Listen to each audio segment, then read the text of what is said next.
You know that feeling, right? When you wish you could just jump back in time and replay those classic video games from when you were a kid? That moment you finally beat a tough boss or found a secret level? Well, today we're going to dive into the absolutely incredible world of handheld emulator consoles.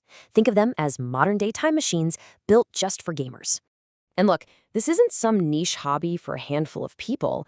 It is a massive wave of nostalgia that's just sweeping the gaming world. I mean, get this. Recent data shows that a pretty staggering 40% of adult gamers, that's right, 40%. We're talking about nearly half of all adult gamers who are regularly firing up the classics. It's just a powerful reminder of how much these games meant to us. And it totally explains the recent explosion in popularity for new ways to play them. So that brings us to the big question, doesn't it? If you want to relive those golden years of gaming, what is the best way to do it? Without having to hunt down old, expensive hardware and dusty cartridges. Well, the answer, as you've probably guessed, fits right in your pocket. Meet the portable emulator console. This little thing is basically a gateway to your past. These devices are so compact, surprisingly powerful, and they are designed to do one thing brilliantly. Play thousands of vintage games from dozens of classic systems, all on one beautiful little screen. Okay, but with so many options out there, how in the world do you choose the right one?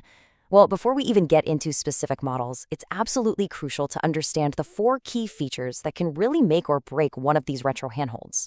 We're talking about the quality of the display, because you want those pixels to pop. Then there's the power of its internal processor and RAM, we'll get into that. Your storage options for all those games, of course, and maybe most importantly, the physical build and just the feel of the buttons. You get these 4 things right, and you are in for an amazing time. So let's start with the most important part, the engine. The processor and the RAM are really the heart and soul of your console. This is what determines which games you can play and, more importantly, how well they'll run. See, a weaker engine might handle 8-bit classics just fine, but it's going to chug and struggle with more complex 3D games from later generations. Now, this slide here breaks it down really well. A quad-core processor with about 2 gigs of RAM, that's a fantastic sweet spot for most retro systems, up to the 16-bit era. But if you want to start dipping your toes into those more demanding 3D games from consoles like the PlayStation, stepping up to an octa-core chip with 4 gigs of RAM is going to give you that extra horsepower you need to handle those more complex graphics. Okay, so now that we know what to look for under the hood, let's explore what's actually out on the market. But instead of just listing a dozen different models, it's a lot more helpful to think about them in terms of their design philosophy, or what you might call archetypes. And this slide perfectly illustrates the 2 main schools of thought. On one side, you've got these nostalgic vertical designs that feel just like you're holding an original Game Boy. And on the other, you have the more modern ergonomic horizontal layouts that feel a bit closer to, say, a Nintendo Switch Lite. Honestly, there's no right answer here. It's all about what feels best in your hands. So, what you really want to do is find your category. You have the all-rounders, like an Anbernic RG353V, which do a great job of balancing features and performance. Then you've got the pocket-sized powerhouses, like the super popular Mio Mini Plus, which, as the name suggests, prioritizes portability. And finally, you have the premium performers, something like the Ionio Pocket Air, for those of you who want the absolute best performance and build quality, no compromises.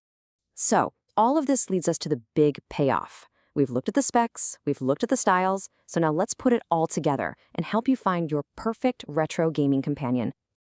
This chart makes it super simple. If you're a casual gamer who just wants to play some old 8 and 16-bit classics, you can find fantastic devices for under $100.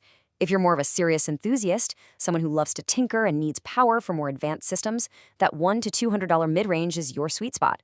And for commuters, look, prioritizing a compact size and solid battery life is key, and you can easily find that for under $100 too. So you've chosen your device. Awesome. But how do you actually get it up and running with all your favorite games? Let's walk through the final, practical steps, and we'll also need to touch on the legal landscape. Getting started is actually pretty straightforward. First, you'll charge it up, update the software. Then, for a lot of these devices, you'll want to install community-made custom firmware, which is basically a fan-made software upgrade that unlocks new features and improves performance.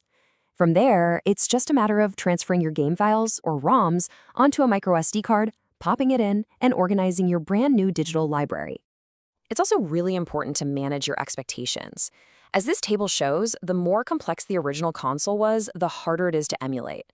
8-bit systems like the NES? Easy. Pretty much any device can handle those. 16-bit? Also a breeze for most. But once you get to 32 and 64-bit systems like the PlayStation and the N64, well, you're going to need a more powerful handheld to get that smooth performance you're looking for. Now, we do have to talk about the legal side of things. Owning the emulator device itself is perfectly legal. The gray area is all around the game files, which are called ROMs. So the safest, most legally sound path is to use digital files that you create from games you physically own. Other totally legal options include buying official classic game re-releases or using subscription services. Downloading ROMs for games you don't own, well, that falls into a much more questionable legal territory. And that brings us to the end. We've covered the tech, the models, the setup, but all of it comes back to one simple, powerful feeling. So I'll leave you with this question to think about.